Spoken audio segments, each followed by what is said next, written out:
ஸ்ரீ மகாபெரியவா சரணம்.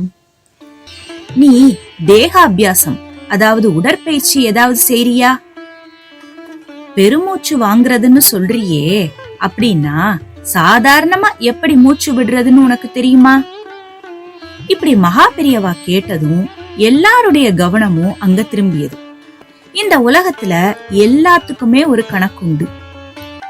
மூச்சுல எந்த அளவுக்கு காற்ற உள் வாங்குறோமோ அது வரவு. அதே அளவை திருப்பி வெளியே விடணும். இது செலவு.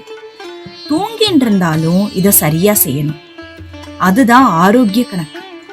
உள்ளே இழுக்கிற காற்றும் வெளியே விடுற காற்றும் சம அளவா இருக்கும்படி பழகிண்டா பெரும்பாலும் உடல் உபாதைகளே வராது. ஒரு நாளைக்கு 21,600 முறை சுவாசிக்கணும். அதாவது ஒரு சுவாசத்துக்கு சராசரியா 4 செகண்ட் எடுத்துக்கணும். நம்ம மன உணர்ச்சிகளுக்கும் சுவாசத்துக்கும் நிறைய சம்பந்தம் உண்டு, தெரியுமோ?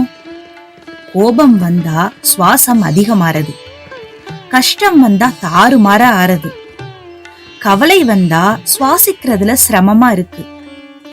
அப்படி தப்பா போற சுவாசத்தை, சுவாச கணக்க குறிப்பிட்ட நேரம் வரைக்குமாவது சரி செய்ய கத்துக்கணும். அதுக்குத்தான் அமைதியா சாமி கும்பிடுறது, தியானம் செய்யறது, யோகாபியாசம் அதாவது உடற்பயிற்சி செய்யறது, ஸ்லோகங்கள் சொல்றது, இப்படி பல விஷயங்களை வச்சிருக்காங்க.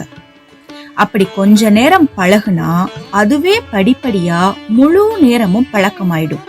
முதல்ல நீ ஒன்னு செய். வீணா உணர்ச்சி வசப்படுறத விட்டுடு. அனாவசிய டென்ஷன், வீண் கோபதாபம், விருப்பு வெறுப்பு இதுக்கெல்லாம் இடம் தராம சுவாமி நினைவோட இருக்கணும். அப்படி இருந்தா சுவாசம் சீராகும். அப்புறம் ஆரோக்கியம் தானா சீராகும், ஆயுசும் வளரும். இப்படி பெரியவா சொல்லி முடிச்சதும் பிரசாதம் வாங்கிட்டு போனார் அந்த பக்தர். தேக நலன் சீரா இருக்க மகா பெரியவா சொன்ன இந்த சுவாச கணக்கு அந்த பக்தருக்கு மட்டும் இல்ல, நம்ம எல்லாருக்குமே பொருந்தும். ஸ்ரீ மகா பெரியவா சரணம்.